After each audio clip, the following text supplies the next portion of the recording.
অনেকেই বলেন আমি একজন বড় ব্যবসায়ী হতে চাই, কোটি কোটি টাকার মালিক হতে চাই, কিন্তু কিভাবে? আশ্চর্য ব্যাপার হলো এই কিভাবের উত্তরটা কিন্তু কেউই পরিষ্কার করে দেয় না। চলুন আজকের এই আলোচনায় আমরা সেই পথটাই খোঁজার চেষ্টা করব। একটা সফল ব্যবসা দাঁড় করাতে গেলে সবার আগে কি লাগে? টাকা, নাকি বড় বড় কানেকশন, নাকি অন্য কিছু? এই প্রশ্নটাই কিন্তু বেশিরভাগ মানুষকে শুরুতেই আটকে দেয়। আমাদের মাথায় একদম গেঁথে দেওয়া হয়েছে যে ব্যবসা করতে হলে আগে লাগবে টাকার পাহাড়, বিশাল অঙ্কের পুঁজি ছাড়া নাকি ব্যবসাই শুরু করা যায় না। কিন্তু এই ধারণাটা কি আসলেই সত্যি? একদমই না, বরং পুরো উল্টো। কারণ একটা সফল ব্যবসার ভিত্তি কিন্তু টাকা নয়, এর আসল ভিত্তি হলো একটা পাওয়ারফুল, একটা কার্যকর বিজনেস আইডিয়া। চলুন এই যে পুঁজির ধারণা, এটাকে একটু ভেঙে দেখা যাক। কারণ মাথায় যদি একটা জম্পেশ আইডিয়া না থাকে, তাহলে দিনে 20 ঘন্টা খেটেও কিন্তু কোনো লাভ নেই। আর এই কথাটাই তো বলেছেন অ্যামাজনের প্রতিষ্ঠাতা জেফ বেজোস। কথাটা একদম খাঁটি। টাকা না, আইডিয়াই ঠিক করে দেয় কে বাজারটা লিড করবে আর কে শুধু অন্যদের ফলো করে যাবে। শুধু মুখের কথা না, এর প্রমাণ কিন্তু আমাদের আশেপাশেই আছে। এমন সব বড় বড় ব্যবসায়ীর গল্প যারা শুরুটা করেছিলেন বলতে গেলে প্রায় খালি হাতে।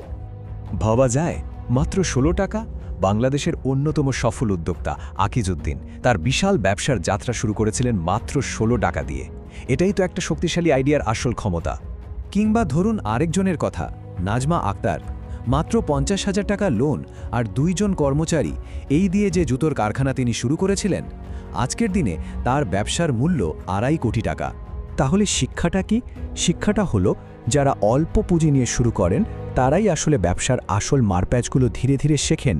কোনো কারণে যদি লসও হয়, তাদের কিন্তু সব টাকা শেষ হয়ে যায় না, তারা ধাক্কা সামলে ব্যবসায় টিকে থাকতে পারেন। কিন্তু আসল প্রশ্নটা হলো, এই যে শক্তিশালী বিজনেস আইডিয়ার কথা আমরা বলছি, এগুলো আসে কোথা থেকে?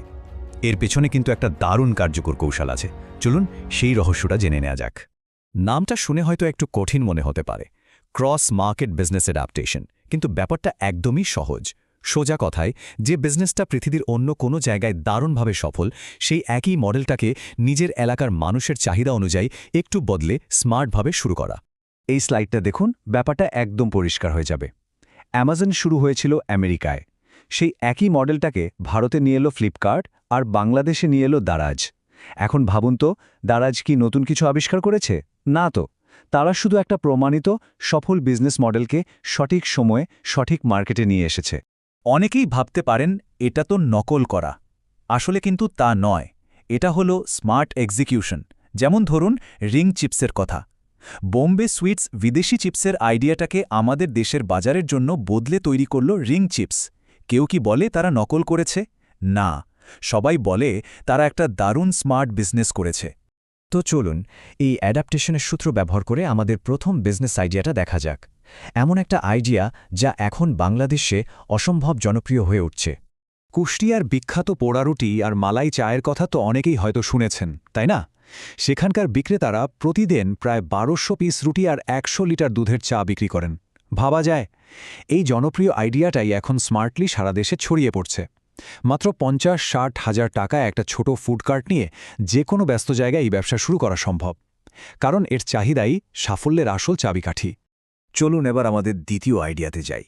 একটা সময় ছিল যখন খোলা দোকানের খাবার, বিশেষ করে বেকারির খাবার নিয়ে মানুষের মনে স্বাস্থ্য নিয়ে অনেক প্রশ্ন ছিল। কিন্তু আধুনিক তরুণীরা একটা যুগান্তকারী সমাধান নিয়ে এসেছে। তারা ভাবল, খাবার যদি পরিষ্কারই হয় তাহলে আর লুকিয়ে বানানোর দরকারটা কি? আর এই সহজ চিন্তা থেকেই জন্ম হল লাইভ বেকারির। এখানে কাস্টমারের চোখের সামনেই সবকিছু তৈরি হচ্ছে, কোনো লুকোচুরি নেই, তাই বিশ্বাসটা অনেক বেশি। আর এই বিশ্বাসের কারণেই কিন্তু আজকের দিনে লাইভ বেকারিগুলো এতটা সফল। আচ্ছা, এবার আমরা এমন একটা বিজনেস আইডিয়ার কথা বলবো যেখানে শুধু লাভই বেশি না, এটা একটা ভীষণ সম্মানিত পেশাও বটে।